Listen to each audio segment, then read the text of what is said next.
Good morning and welcome to Automation News Headlines from Insights in Automation. My name is Shawn and today is Thursday, September 12th, 2024. It's 8:54 in the morning. I hope you're having a great day. I just finished up the Automation News Show, which I do for members, and then I like to just cover the headlines for everybody. And with that, before we get started, I do want to ask you if you enjoy these news headline updates, please give us a like, follow, and share. I'm over at theautomationblog.com/follow, so you can see everywhere we live stream the show.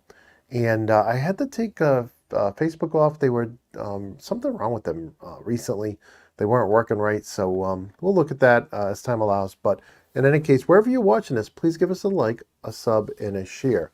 With that said, let's get into today's news headlines, and we'll start by going over to Rockwell Automation. They had a press release on this, but I like the pictures on this actual detailed page better. This is their new Logix SIS. This is a modern and integrated safety solution. And you may be saying, Shawn, well, what's different than their regular safety solution? Well, I think what they're saying, and I have reached out to Rockwell, invited them to come on the show for an interview to tell us about this, but I think what's new here is we have safety controllers in the redundant chassis. So we're doing redundant safety, okay? And that is paired with, let's see if I still have that other page up. And I wish you would stop doing that. Come on, computer, work with me. Here we go. This is a better picture of it. So Logix SIS. And so right now, first release, I'm surprised they're not supporting the 1756 safety modules, but first release, it's just Flex 5000 safety modules. And I think this is just a great option in addition to their regular redundancy systems. So congratulations to Rockwell on that launch and announcement. And next we have, for you guys doing process control, Emerson has a new flush ring that gives you a one complete package solution. And then over at KUKA, I know KUKA as the robot people, right? They make robots. But they're also splitting off their software division to make a standalone division that focuses on software and digital businesses.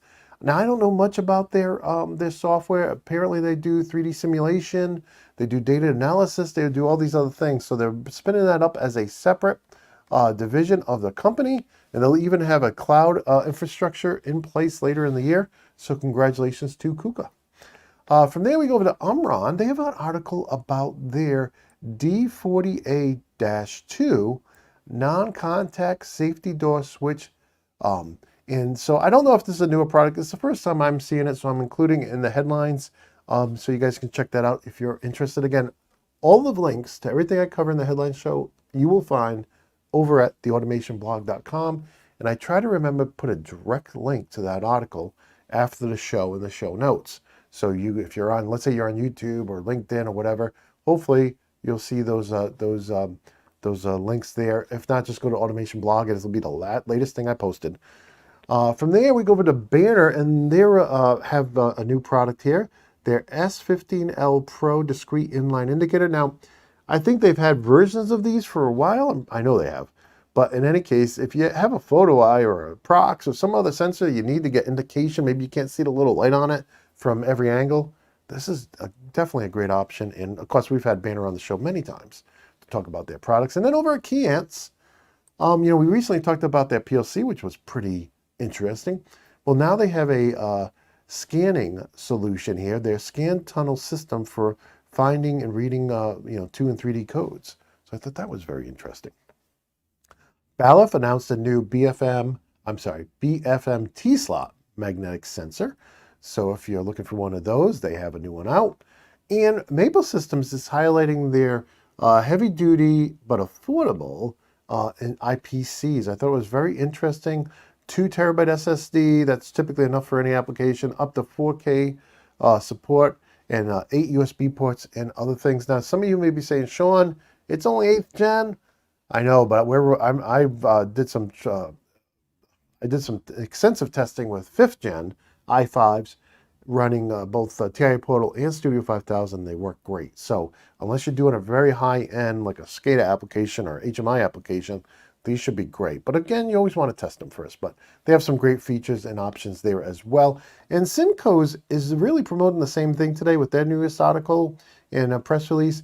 But the difference here is they're promoting this line as also being AI for AI applications because, of course, you can get GPUs in them as well, right? So the GPU is typically what you need. CPU,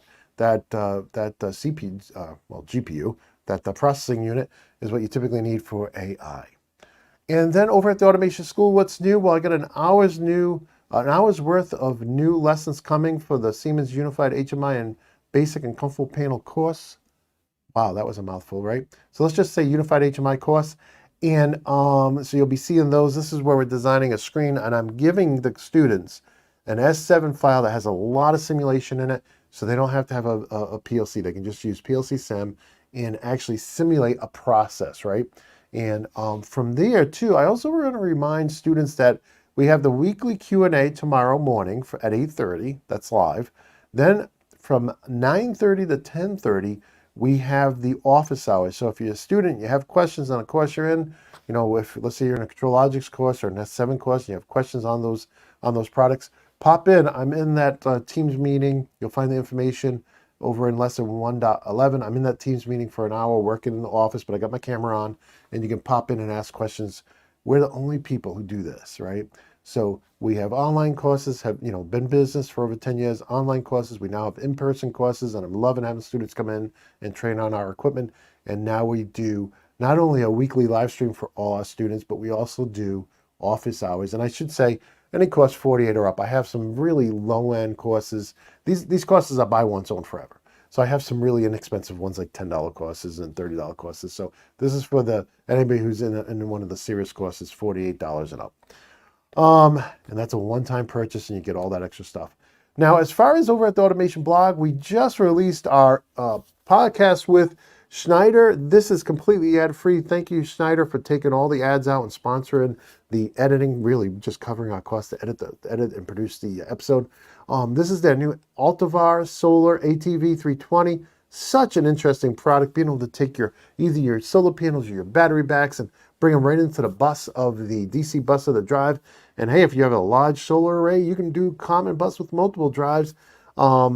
Very interesting, and please check that out. We're on all kinds of platforms. You can watch and listen to it here at theautomationblog.com or on YouTube or on several other platforms. I know iTunes is really popular. Spotify is really popular. Of course, Google Podcasts moved over to YouTube Music, so we made the move as well. But you may have to resubscribe. It was very convoluted the way they did that. But in any case, we are there now. So in any case, check that out. And again, thank you to Schneider for helping us make that ad-free and make it available, the video available to the entire world along with the audio. All right, from there, just a reminder, if you want to get my full shows, I'm trying to do 4 to 5 every week for members. You can sign up, signing at just $10 a month. That's $2.50 a week. That's a cup of coffee a day. And I'm trying to produce at least 20, 30, 40 minutes of valuable content every day for you guys. You can find out more over at theautomationblog.com/join or on YouTube at youtube.com/insightsin, or actually now it's Insights IA to make things simpler so you don't have to type as much. All right, with that, you can see it right there. And with that, that is it for today's headline show. Again, if you enjoy these shows, please like it so I know that you guys want me to keep them going. And if you want to share it or be a kind of subscriber, I'd appreciate that as well. And I just want to tell you all, I hope you have a great Thursday. I want to wish you all good health and happiness. And until next time, my friends, peace.